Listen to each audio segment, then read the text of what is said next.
Buenos días. Ánimo, ánimo. Como les informé ayer, vamos a estar poco tiempo debido a que vamos a una gira de supervisión de las refinerías que tenemos en el país, que las estamos rehabilitando y es muy importante. Hay buenas noticias. Una muy buena es que se detuvo la inflación. Hoy temprano dio a conocer el dato del INEGI y ya no hay mayor crecimiento inflacionario. Esa es muy buena noticia para el pueblo, para la gente. Y yo espero que hacia adelante siga la disminución, ya llegó a su techo, a su límite máximo y va a empezar a bajar. Ese es mi pronóstico. Lo otro que quiero informarles es que ya tomé la decisión de nombrar a Raquel Buenrostro, secretaria de Economía, quien ahora se desempeña como directora del SAT, que ha tenido muy buen trabajo porque no ha disminuido la recaudación. Yo creo que lo que cuentan son los hechos y es una servidora pública ejemplar. Le tenemos toda la confianza y ella va a ser la próxima secretaria de Economía.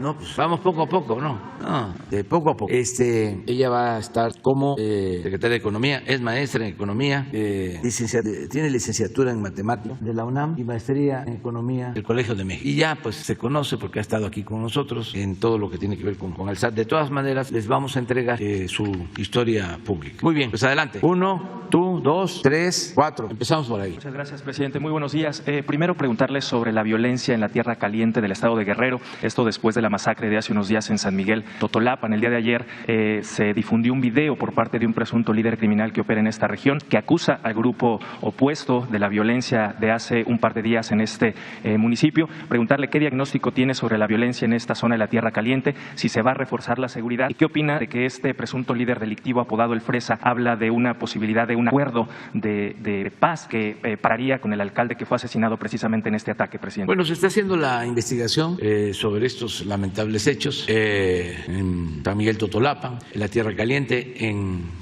Guerrero. Está abierta la investigación, conociendo todo lo que sucedió, el enfrentamiento, los que participaron. Y sí, también hoy en la mañana se presentaron fragmentos de un video que una de las personas vinculadas a estos grupos dio a conocer. Puedo comentarles que pronto vamos a tener ya información y espero que se castigue a los responsables, que se detenga y se castigue a los responsables. Eso es lo que se está haciendo. No puedo, por razones lógicas, no puedo dar más información, pero sí se está actuando porque no se permite en nuestro gobierno la impunidad. No es como antes, de que actuaban delincuentes, se cometían asesinatos, masacres y no había castigo, entre otras cosas porque había acuerdos con las autoridades. Parezco disco rayado, pero como no contextualizan en el Reforma, no se habla de que el secretario de Seguridad Pública, de Felipe Calderón García Luna, está en la cárcel en Estados Unidos por proteger presuntamente a la delincuencia organizada. No se dice que era el hombre fuerte del presidente y que protegía a la delincuencia, sin exagerar. Si se actuara con el mismo sensacionalismo, ¿no?, con que actúa ahora el Reforma, se podría hasta decir que el gobierno estaba en manos de delincuentes. Ellos mandaban, un asunto gravísimo. Entonces ya no es así. Por eso tenemos cada jueves, como ayer, la sección de cero impunidad y vamos a seguir recabando información y aclarando y aplicando la ley en todos estos casos. Presidente, ¿habría un reforzamiento de la seguridad en esta región y qué opina de que este personaje del video hablaba de una posibilidad de un acuerdo con el alcalde para pacificar precisamente esta zona? Es que no es un asunto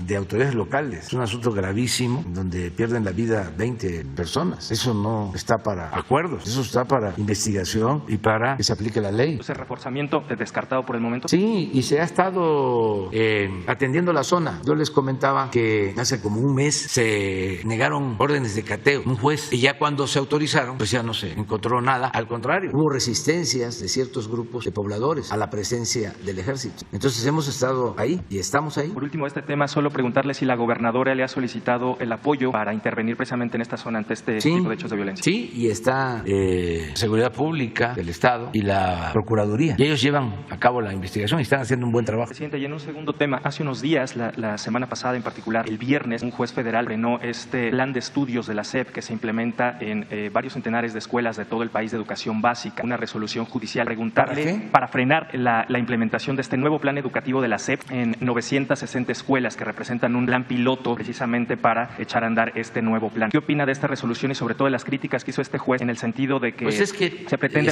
experimentar con los maestros y con los alumnos con este plan que no se conoce? Sí, es natural que esto suceda porque se trata de cambios en los contenidos de libros, de texto, y el conservadurismo pues siempre se ha opuesto a la educación pública, a los contenidos de los libros, solamente cuando ellos los hacen, como pasó durante todo el periodo neoliberal, que los contenidos los contrataban con empresas que daban asesoría, empresas vinculadas a intelectuales conservadores, intelectuales orgánicos, que ganaban muchísimo dinero en eso. Y fue el tiempo en que abandonaron la historia, hicieron a un lado el civismo, la ética, y más atrás, pues el PAN, que seguramente son los que están detrás de esto, se opusieron durante el gobierno del presidente López Mateos a que se entregaran los libros de texto para primaria. Tuvieron hasta movilizaciones del conservadurismo en contra de los libros de texto. Afortunadamente no lograron su propósito y gracias a eso pues se editaron libros de texto gratuitos para todo el país. Yo creo que cuando entré a primaria estaban saliendo, creo que un año antes habían empezado a entregarse los libros de texto allá en mi pueblo. Entonces la gente mayor sabe la historia de cómo empezaron a entregarse los libros gratuitos de texto para primaria en contra de la derecha, de los conservadores. Y luego se avanzó con lograr que se entregaran de manera gratuita los libros de secundaria. Y esa es una historia también que me llena de satisfacción, de orgullo, porque estaba yo llegando a la presidencia de un partido y se hizo una reforma electoral en los tiempos de Zedillo y aumentaron el dinero que se le entrega a los partidos. Entregaban, no sé, en aquel entonces, esto es 1995, 96, como 5 millones de pesos al año. Y de repente, con la reforma, aumentan al partido, que yo ya dirigía, el presupuesto a 200 millones de pesos, de 5 millones a 200. Entonces nos opusimos y me dijo el presidente Zedillo, ya le voy a ver cobrando el cheque. Y tomamos una decisión, ¿qué hacemos con el dinero? Y seguimos utilizando el mismo dinero, los 5 millones, y el resto se utilizó para 3 cosas: para crear un fideicomiso y ayudar a huérfanos y a viudas de compañeros que habían perdido la vida luchando por la democracia durante el régimen de Salinas. Hubieron muchos muertos. Entonces parte de ese dinero era para entregar becas a familiares de los que habían perdido la vida luchando por la democracia. Otra parte fue para poner casas en la frontera en defensa de migrantes, para protección a migrantes. Y otra parte fue para comprar los libros de secundaria, porque entonces, repito, no eran gratuitos, y entregar gratuitamente los libros de secundaria en los municipios donde nosotros gobernábamos. Como hicimos esto, y les molestó mucho, estaba un señor Limón en la Secretaría de Educación Pública, Miguel Limón, y Zedillo, presidente, tomaron la decisión a partir de ahí de entregar de manera gratuita los libros de secundaria a todos los estudiantes. Entonces me genera mucha satisfacción contarlo, de modo que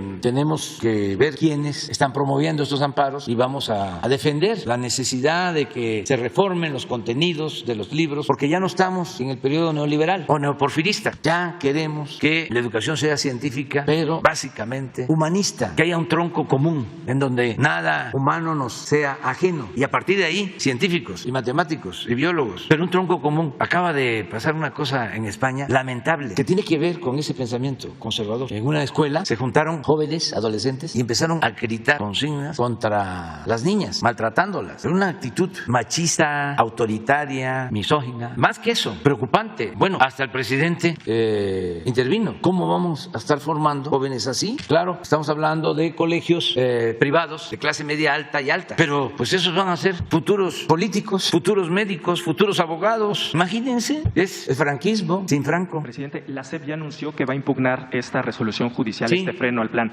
Sin embargo, quería preguntarle si van a acatar precisamente esta resolución de frenarlo, o siempre, se sigue implementando el programa. Siempre nos apegamos a lo que decide el Poder Judicial. Somos respetuosos de las decisiones del Poder Judicial, nada más que no nos dejamos. Y qué bien que me lo dices, porque fíjate que yo no sabía. Entonces ahora le voy a dar seguimiento diario y aquí lo vamos a estar tratando. ¿Se puede decir que en este momento no se está aplicando el nuevo plan educativo con base en esta resolución No tengo judicial? La información que me pides, pero voy a indagar. Y sí vamos a ver quién fue el juez, por qué razón. Y acuérdense que son varias instancias. Un proceso de estos se puede acudir a otra instancia. Pues es lo que pasaba con lo del aeropuerto, el Tren Maya. En el caso del Tren Maya nos pararon un tramo cerca de 3 meses, si no es que un poco más. Pero al final pues se demostró que no tenían razón, que no eran afectados directos, que no eran propietarios, que no había daño social, daño ecológico, y ya no tenemos ya amparos. Nunca hemos actuado desobedeciendo un mandato judicial. Y vaya que dejaron un tinglado de defensa de intereses particulares y del pensamiento conservador, reaccionario, en todos lados, en todas partes. Tiene uno que estar topando con eso. Y ya lo sabíamos, lo de los libros. Pues imagínense que quisieran los conservadores que continuara la inmoralidad, la hipocresía, el clasismo, el racismo. Y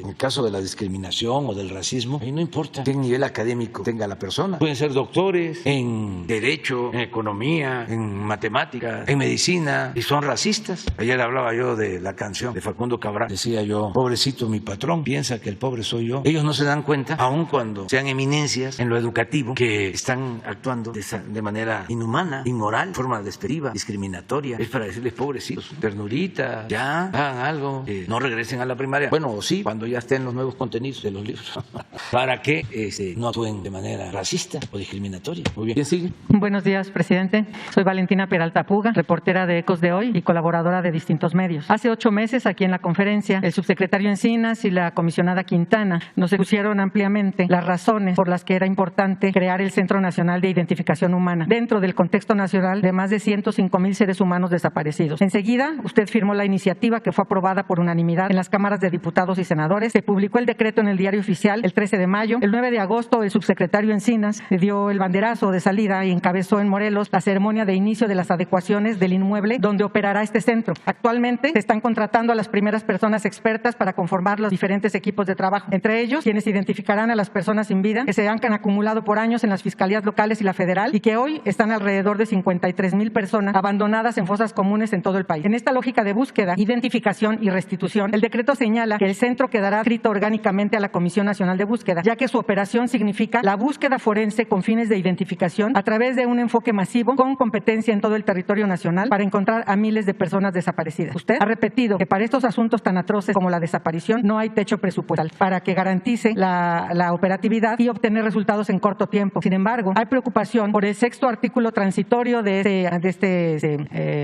esto que se publicó en el Diario Oficial, de este decreto, que señala que las erogaciones que en este caso deban realizar las dependencias y entidades de la Administración Pública Federal y cualquier otro ente público en el ámbito de sus competencias para dar cumplimiento a lo dispuesto en el presente decreto deberán cubrirse con cargo a sus respectivos presupuestos aprobados para el presente ejercicio fiscal y subsecuentes, por lo que no se incrementarán sus respectivos presupuestos regularizables. Sabemos que los recursos con que actualmente cuenta la CNB son insuficientes para cumplir todas las encomiendas que ya tiene bajo su responsabilidad y que ahora que el Centro Nacional de Identificación Humana queda también adscrito a la misma comisión, aparentemente sin presupuesto adicional, resulta imposible que también le alcance para que este Centro Nacional de Identificación Humana inicie sin demora, ya que la misma ley establece que este mismo año debe estar operando. Sabemos que la Comisión Nacional ha solicitado un aumento para así poder iniciar, pero la necesidad es que el monto de la asignación de recursos garantice que su operación se sostenga en el tiempo y aumente al ritmo en que se amplíe su cobertura. La pregunta es, presidente, ¿y puede usted convocar la próxima semana al subsecretario Encinas y a la doctora Quintana para que informen sobre el estado actual y en el corto plazo de este Centro Nacional de Identificación Humana y al secretario de Hacienda, Ramírez de la O, para conocer su prospección presupuestal para la CNB en general y para el Centro Nacional de Identificación Humana en particular para el presente trimestre y el 2023? No hay ninguna limitación presupuestal, no existe. Está la instrucción vigente, porque es un asunto humanitario, de que no falten los recursos y hay presupuesto. ¿Podrían acudir ellos la próxima semana a informar? Sí, pero yo le voy a dar más información porque estoy pendiente. ¿Qué día podrían No solo venir? de este caso, Claro, sino de todo. Estoy pendiente de que los programas prioritarios cuenten con presupuesto y estoy pendiente del ejercicio de ese presupuesto. Y le puedo decir de que hay presupuesto suficiente, incluso que hay un subejercicio en lo que me está planteando y ya está la autorización para que todo lo que se requiera se autorice. A ver, pero se lo voy a aprobar. ¿Podrán ellos acudir?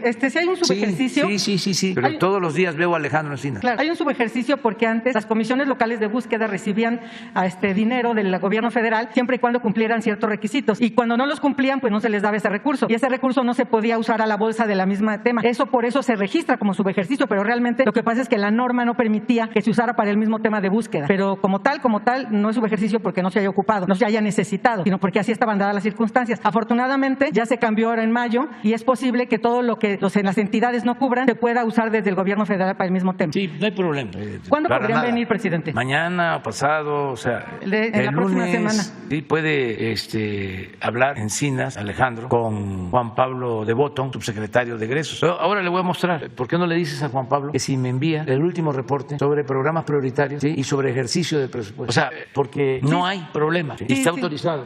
Es importante que se conozca esto, ¿no? Es parte de nuestro trabajo. Esto es lo que tiene autorizado. Y hasta ahora, el 5 de octubre, corte, tenemos 72.5 de ejercicio presupuestario en todos los programas prioritarios, en unos más, otros menos. Los prioritarios sociales, 76.5. Esto es con relación al 21 y 22, ¿no?, comparando. Pero luego viene un desglose, programa por programa. Pásalo, a ver si lo tiene. Aquí están todos los programas de bienestar. Por ejemplo, pensión a adultos mayores. La autorización, 237,000 millones. Ejercido, 202,000. Significa 85%. Este 15% corresponde al último bimestre de la pensión, porque ya se pagó septiembre y octubre. Es decir, lo que falta de ejercer, que son como 35,000 millones, es para tener el 100. Ahí puede ser que nos falte y se tenga que completar. Personas con discapacidad, 71.9. Ahora ejercido. Es un presupuesto de 20,000 millones. Y así, becas, 80,000 millones. Fíjense aquí, 59.2, porque deben de estar pagando. Es que son 11 millones de becas. Me da mucho orgullo poder mostrar esto, porque nunca en la historia de México ningún gobierno había destinado tanto al bienestar. Pero, a ver, pásale a otros. Estos son las obras. Tren Maya, 93%, 96,000 millones autorizados, 93. La refinería, ya 63,000, 100%, y ahí vamos a necesitar, porque estamos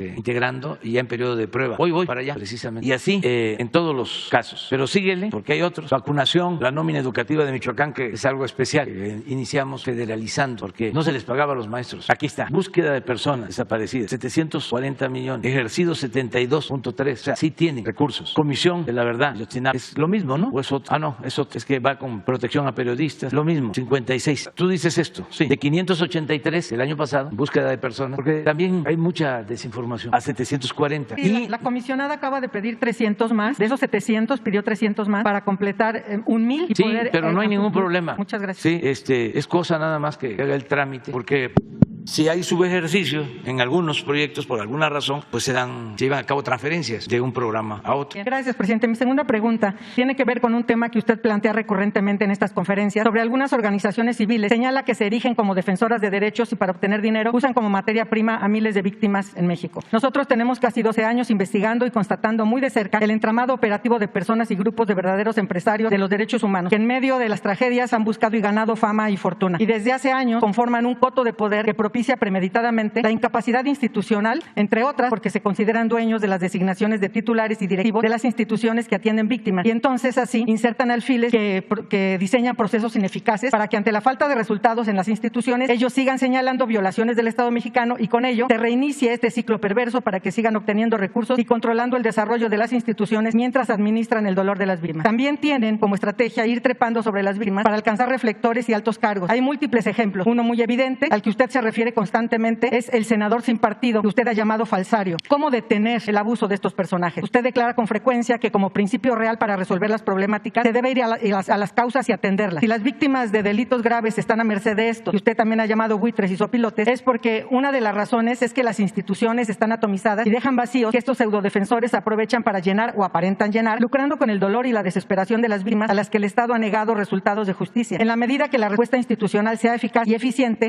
es que estos mercenarios se quedarán sin materia para hacer creer a las víctimas que son sus salvadores. Ahí es donde su propuesta desde hace años sobre crear la Defensoría del Pueblo cobra la importancia enorme de la reorganización institucional para evitar esa línea interminable de ventanillas de múltiples y variadas instituciones, una para defender cada derecho, que gastan más del 80% de sus presupuestos en estructura debido a la burocracia administrativa. Por lo pronto, por un lado preguntarle si está dispuesto a retomar este compromiso que usted ha mencionado en reiteradas ocasiones, y por lo pronto la CEAP, la Comisión Ejecutiva de Atención a Víctimas, requiere de más recursos humanos y materiales para hacer frente a una parte de la atención victimal. ¿Podría usted convocar a la titular de la Comisión Ejecutiva de Atención a Víctimas para que como institución rectora del Sistema Nacional de Atención a Víctimas informe sobre los elementos que urge fortalecer en el sistema y en su institución, y así se eliminen las condiciones que actualmente permiten el oportunismo de estos mercaderes de los derechos humanos? ¿Podría convocarla, presidente? Sí, y además estoy totalmente de acuerdo con tu texto. Me das una copia, sí, cómo no, porque coincido plenamente. Y tenemos más que decirles, que ya en otras ocasiones lo haremos, que tenemos 12 años